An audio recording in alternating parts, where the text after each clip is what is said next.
તો આજના વ્લોગમાં તમને જોવા મળશે કાઠમાંડુના પ્રસિદ્ધ પશુપતિનાથ મંદિરના દર્શન અને મંદિરની પાછળ વહેતી પવિત્ર બાગમતી નદીના કાંઠે થતો દેહ સંસ્કાર અને ત્યાંથી થોડા આગળ જતા ગોરખનાથ મંદિરના દર્શન અને ત્યાંથી આગળ જતા 51 શક્તિપીઠમાંનું એક શક્તિપીઠ ધુષેશ્વરી શક્તિપીઠના દર્શન અને ત્યારબાદ બૌદ્ધ સંપ્રદાયનું પવિત્ર સ્થળ બુદ્ધા સ્તૂપા અને રાત્રે બાગમતી નદીના કાંઠે થતી ભવ્ય આરતી। તો વ્લોગને અંત સુધી જોવાનું ભૂલતા નહીં। તો ચાલો શરૂ કરીએ। કેમ છો બધા? તો નેપાળથી બધાને જય શ્રી કૃષ્ણ। તમને બધાને ખબર જ છે આજે અમારે નેપાળમાં બીજો દિવસ છે, કેમ કે કાલે અમે કાઠમાંડુ આવી ચૂક્યા હતા 5 વાગે સાંજે અને અમે હોટલમાં સ્ટે કર્યો હતો, કેમ કે અમને બહુ બધો થાક લાગ્યો હતો। અમદાવાદથી નેપાળ સુધીની અમારી જર્ની બહુ લાંબી રહી, એટલે કાલે અમે આખો દિવસ હોટલમાં સ્ટે કર્યો। સાંજે અમે ડિનર કરવા ગયા હતા અને આજે અમારે સવાર પડી ગઈ છે। તો સવારે અમે નાહી ધોઈને બધા અમે ફ્રેશ થઈ ગયા છીએ અને આપણે હોટલમાં બ્રેકફાસ્ટ મંગાવી દીધો છે। તો હમણાં ફટાફટ બ્રેકફાસ્ટ કરીને હું તમને લઈ જઈશ પશુપતિનાથના મંદિરે દર્શન કરવા માટે। તો બોલો જય પશુપતિનાથ।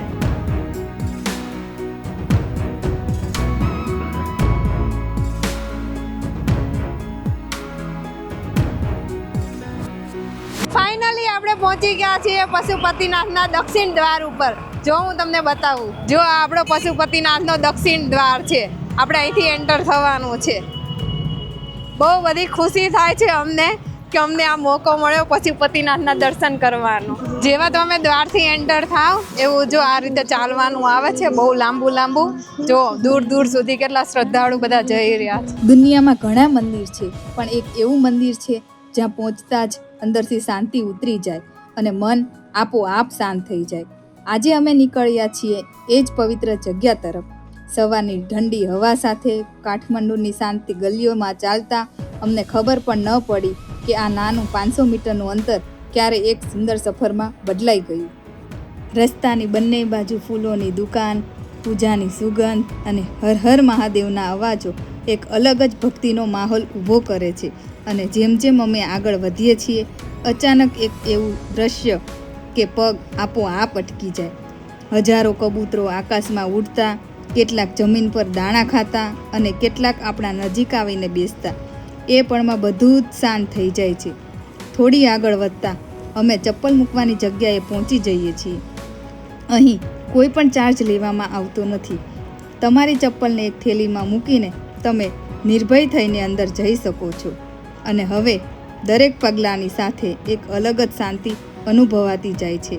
મંદિરની અંદર પ્રવેશ કરતાની સાથે આપણને જો શિવલિંગના દર્શન પહેલા થઈ જાય છે અને પછી અમે પહોંચી જઈએ છીએ પશુપતિનાથ ટેમ્પલ પર। એક એવું સ્થાન જે માત્ર મંદિર નથી પણ એક અનુભવ છે। ફાઇનલી હું પહોંચી ગઈ છું પશુપતિનાથ વિશ્વના પ્રસિદ્ધ મંદિર ઉપર। બોલો હર હર મહાદેવ, જય પશુપતિનાથ। અમે મંદિરના દર્શન કરીને આવી ગયા છીએ। મંદિરના દર્શન બહુ મસ્ત અદ્ભુત થઈ ગયા છે, કારણ કે અમે પહોંચ્યા હતા 12 વાગે, તો 12 વાગે ચારેય દરવાજા મંદિરના ખોલી દેવામાં આવે છે। 10 મિનિટ જ ખુલ્લા હતા દરવાજા, તો અમારે ચારેય બાજુથી શિવલિંગના મસ્ત એવા દર્શન થયા। અંદર શિવલિંગ મસ્ત બ્લેક કલરમાં છે અને ચારેય બાજુ એના મુખ છે, તો બહુ મસ્ત એવા અમારે દર્શન થઈ ગયા છે। જો તમે પણ અહીંયા પશુપતિનાથ આવો તો તમે 12 વાગે જાઓ તો તમને ચારેય બાજુના દર્શન કરવા મળશે। પછી તમે એક જ બાજુના દર્શન કરી શકશો અને મંદિરની અંદર કલાકૃતિ એટલી મસ્ત છે, અદ્ભુત પ્રકારની છે, તો તમે એકવાર તમારે અચૂક જોવા આવવું જોઈએ। બીજી તમને વાત કરું તો મંદિરની અંદર ઓમ નમઃ શિવાયના બધા જાપ કરતા બધા શ્રદ્ધાળુ મંદિરના દર્શન કરે છે, તો કંઈક અદ્ભુત જ નજારો છે। અંદર કેમેરા અને ફોન અલાઉડ નથી, નકર હું તમને અંદરના પણ ગર્ભગૃહના પણ દર્શન કરાવત। જો તમારે પશુપતિનાથના દર્શન કરવા હોય તો તમે 12 વાગે આવો તો તમને ચારેય બાજુના દર્શન કરવા મળશે। ચાલો હવે આપણે જવાનું છે બાગમતી નદી તરફ, તો વ્લોગમાં બન્યા રહેજો બધા।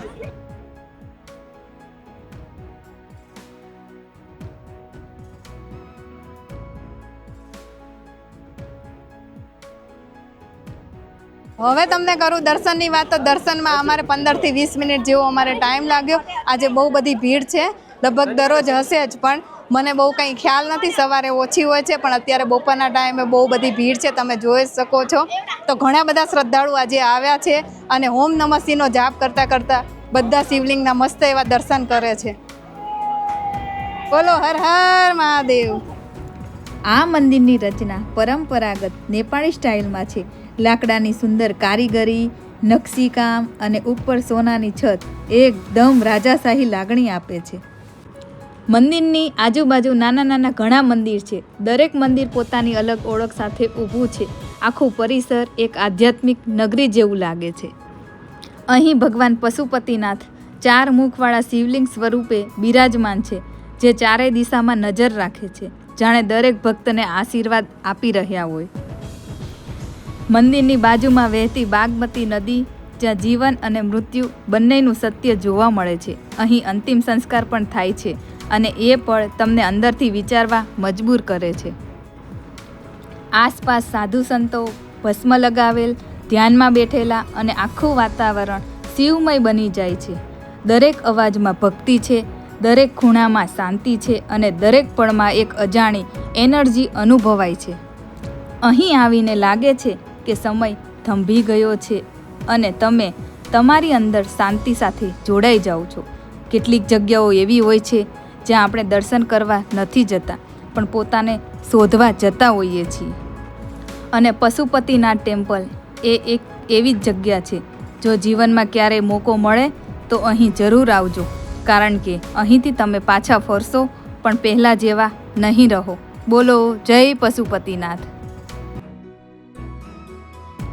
મારા પાછળ આવેલ છે પશુપતિનાથ ટેમ્પલનો પ્રસિદ્ધ ઘાટ, જ્યાં રોજ અનેક લોકો પોતાના પ્રિયજનનો અંતિમ સંસ્કાર કરવા આવે છે. હિન્દુ ધર્મમાં માન્યતા છે કે બાગમતી નદીના કિનારે કરવામાં આવેલ અંતિમ સંસ્કારથી આત્માને મોક્ષ મળે છે અને આ આત્મા જન્મ મરણના ચક્રમાંથી મુક્ત થાય છે. અહીં તમે એક સાથે દુઃખ, શ્રદ્ધા અને શાંતિ ત્રણેય અનુભવશો. એક તરફ વિયોગ છે તો બીજી તરફ આત્માની મુક્તિમાં વિશ્વાસ. આ જગ્યા આપણને એક વાત શીખવે છે કે જીવન કેટલું ટૂંકું છે અને અંતે બધું જ અહીં રહી જવાનું છે. એટલે જીવનને સારા કામમાં વાપરો અને ભગવાનમાં શ્રદ્ધા રાખો. બોલો જય પશુપતિનાથ.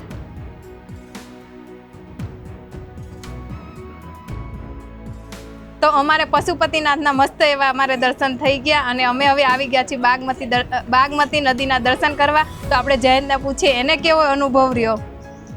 મસ્ત જોરદાર અનુભવ થઈ ગયો છે, કારણ કે અમે 12 જ્યોતિર્લિંગ કરીને હવે પશુપતિનાથના દર્શન કરવાના અમારા બાકી રહી ગયા હતા, તો આજે સપનું સાકાર થઈ ગયું છે. તો અમે દર્શન કર્યા ચારે બાજુથી, કારણ કે અમે બપોરે 12 વાગે દર્શન કર્યા એટલે ચતુર્મુખના દર્શન થયા અમને. એટલે કે પ્રદક્ષિણા કરતાં કરતાં તમે ચારે બાજુથી દર્શન કરી શકો છો શિવલિંગના. કારણ કે આ શિવલિંગ એવી છે કે જેના 4 મોઢા છે ભગવાનની, એટલે મહાદેવના ચારે બાજુથી તમને દર્શન અહીંયા થશે. હવે અત્યારે અમે બાગમતી નદીના કિનારે ઉપર બેઠા છીએ. અહીંયા જેમ આપણે વારાણસીમાં મણિકર્ણિકા ઘાટ છે જ્યાં મોક્ષની પ્રાપ્તિ થાય છે દેહ સંસ્કાર કરવાથી, એવી રીતે આ મંદિરની પાછળ બાગમતી નદીના કિનારે અહીંયા જો બધા લોકો દેહ સંસ્કાર કરવા માટે અહીંયા આવે છે અને અહીંયા મોક્ષની પ્રાપ્તિ પણ કરે છે. તો અમે અત્યારે એ બધું નિહાળી રહ્યા છીએ અને અમે જીવનની સચ્ચાઈનો અનુભવ પણ કરી રહ્યા છીએ. તો અહીંયા તમને આધ્યાત્મિક, ધાર્મિક મસ્ત વાતાવરણ મળી રહેશે. અહીંયા બેસવાથી એટલો આનંદ મળે છે ને કે જેની કોઈ વિડીયોમાં તમને આપણે કહી ના શકીએ, પણ તમે જો અહીંયા આવશો તો જ તમે એનો અનુભવ પ્રત્યક્ષ કરી શકશો. એટલે તમે પણ જરૂર એકવાર નેપાળ આવજો અને પશુપતિનાથના દર્શન કરવાનું ભૂલતા નહીં. તો બોલો જય પશુપતિનાથ. બાગમતી નદીના પવિત્ર ઘાટ પર જીવનનો અંતિમ સત્ય જોયા પછી હવે અમે આવી ગયા છીએ એક નવી આધ્યાત્મિક સફર પર. હવે અમે જઈ રહ્યા છીએ મહાન યોગી ગુરુ ગોરખનાથના પવિત્ર દર્શન કરવા. મિત્રો, ગુરુ ગોરખનાથ નાથ સંપ્રદાયના મહાન યોગી અને સિદ્ધ પુરુષ માનવામાં આવે છે.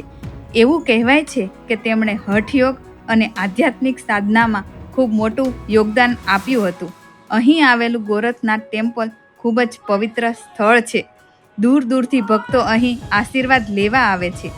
આ મંદિર માત્ર એક દર્શનનું સ્થળ નથી, પણ આ એક એવી જગ્યા છે જ્યાં તમે શાંતિ, શક્તિ અને આધ્યાત્મિક ઉર્જાનો અનુભવ કરી શકો છો. મંદિરનો ઇતિહાસ ખૂબ જ રસપ્રદ છે. એવું માનવામાં આવે છે કે ગુરુ ગોરખનાથ અહીં સાધના કરતા હતા અને તેમની શક્તિ આજે પણ અહીં અનુભવાય છે.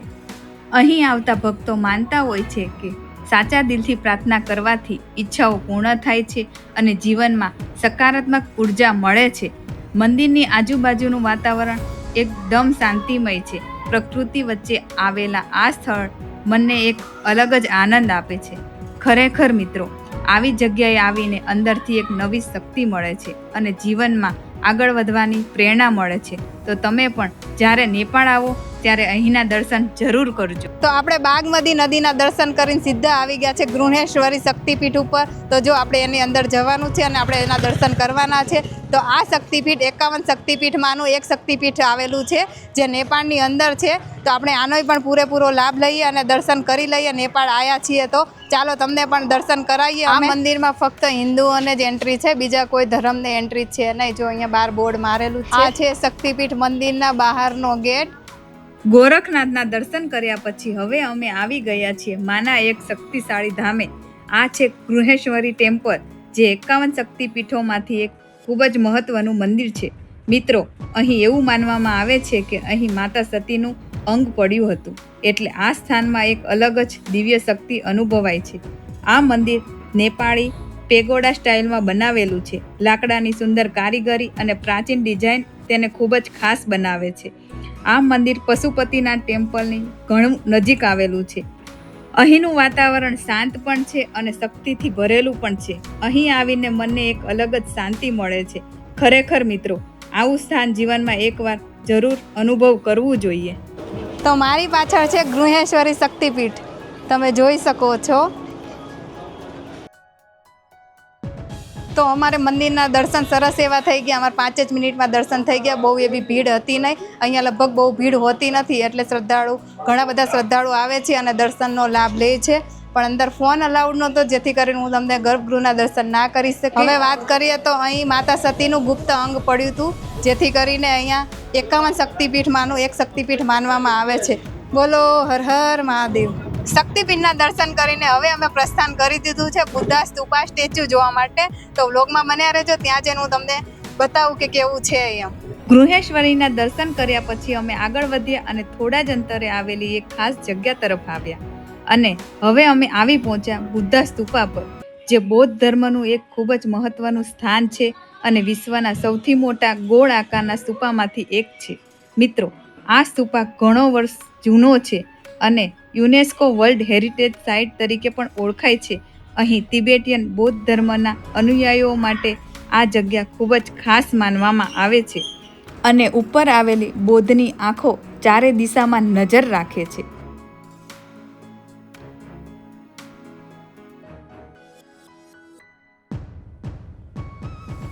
બુદ્ધ સ્તૂપાની આજુબાજુમાં જો આ બધી દુકાનો છે.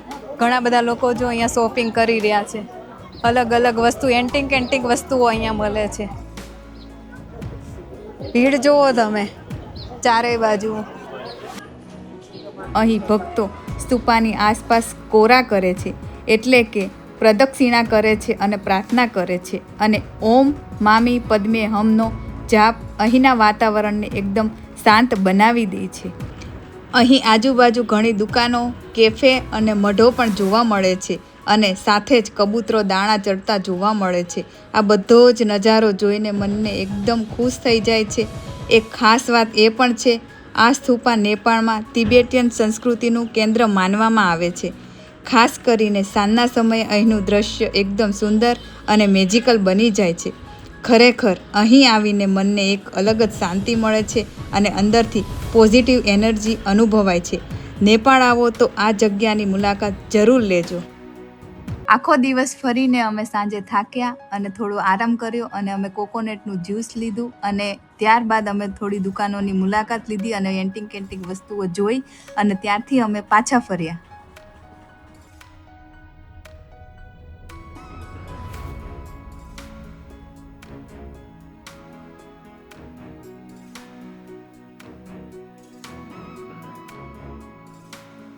બુદ્ધા સ્તૂપા જોઈને અમે ફરીથી ગાડીમાં બેસી ગયા છીએ અને હવે આપણે ગાડી પાછી શક્તિપીઠે ડ્રોપ કરશે.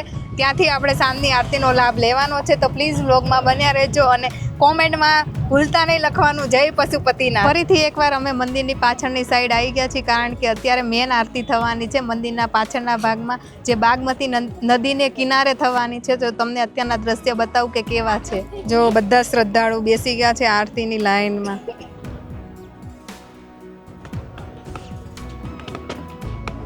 આ છે સામે દેખાય મંદિર છે, વચ્ચે નદી, અને આ સાઈડ આરતી થવાની છે. આપણે જ્યાં ખાલી જગ્યા દેખાય છે ને ત્યાં જો બધા આરતી જોવા બેઠા છે.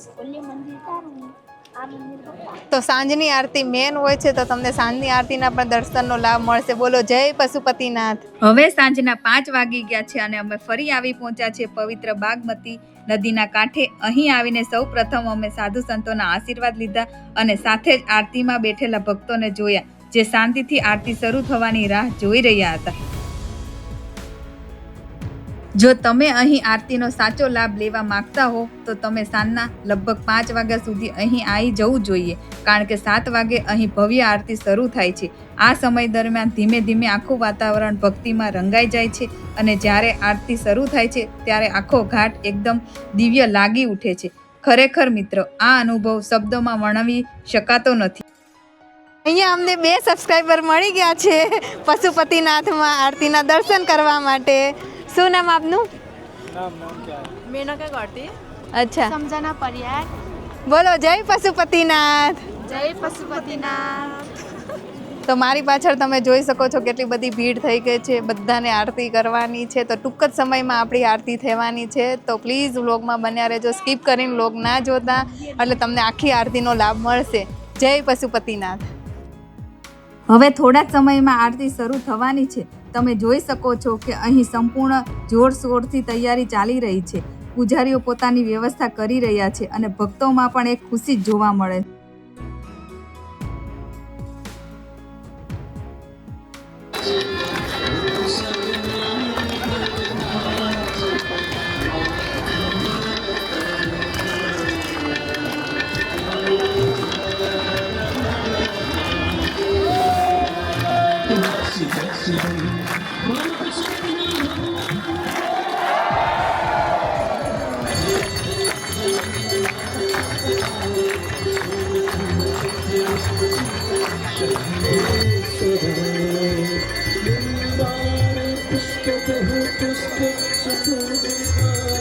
તમને બધાને આરતીના દર્શન કરાયા, તમને કેવી લાગી કોમેન્ટ કરજો. બહુ સરસ એવી આરતી હતી, 30 મિનિટની આરતી હતી, અદ્ભુત નજારો હતો અને ઓમ નમઃ શિવાયના જાપ સાથેની આરતી હતી, પશુપતિનાથની આરતી હતી. તો કેવી મજા આવી ગઈ અમને આરતીમાં. તમને કેવી લાગી કોમેન્ટ કરજો. જય પશુપતિનાથ. અને હવે અમે હોટલ તરફ જઈએ છીએ. તો ચાલો આરતી કરીને આપણે સીધા પહોંચી ગયા છે હોટલે જમવા માટે, કેમ કે આપણે સવારનું કંઈ ખાધું નથી, એટલે હવે જમવું તો પડશે, કેમ કે આખો દિવસ અમારે મંદિરમાં ગયો છે. તો કાલે અમે આ જ રેસ્ટોરન્ટમાં ખાવતું હતું. બહુ સારું એવું ફૂડ આવે છે અને 100% વેજ છે. પ્લસ પોઈન્ટ એ છે, તો આ રેસ્ટોરન્ટનું નામ છે નંદન રેસ્ટોરન્ટ. જે લોકો પશુપતિનાથના મંદિરે આવે તો જેને વેજ ખાવું હોય તો નંદન રેસ્ટોરન્ટમાં આવજો. મંદિરની આજુબાજુ જ છે, નગર ના મળે તો મને કોમેન્ટ કરી દેજો, કેમ કે અહીંયા ફૂડ બહુ સારું એવું આવે છે અને તમને ગમશે. તો ચાલો આપણે જમી લઈએ અને અંદર જઈએ. હોટલની અંદર અમે મંગાવી દીધું છે વેજ સેન્ડવિચ, રુદ્રએ મંગાવ્યું છે મંચુરિયન અને અમે મંગાવી છે ફિક્સ થાળી. ચાલો જેને વેજ જમવું હોય બધા આવી જજો નંદન રેસ્ટોરન્ટની અંદર. તો જમીને અમે હોટલે આવી ગયા છીએ. તો આજની વ્લોગની અહીંયા જ પૂર્ણાવતી કરીએ છીએ. ફરી એક નવી યાત્રા સાથે મળીશું. ત્યાં સુધી આવજો. બધાને જય શ્રી કૃષ્ણ અને ગુડ નાઇટ. બોલો હર હર મહાદેવ.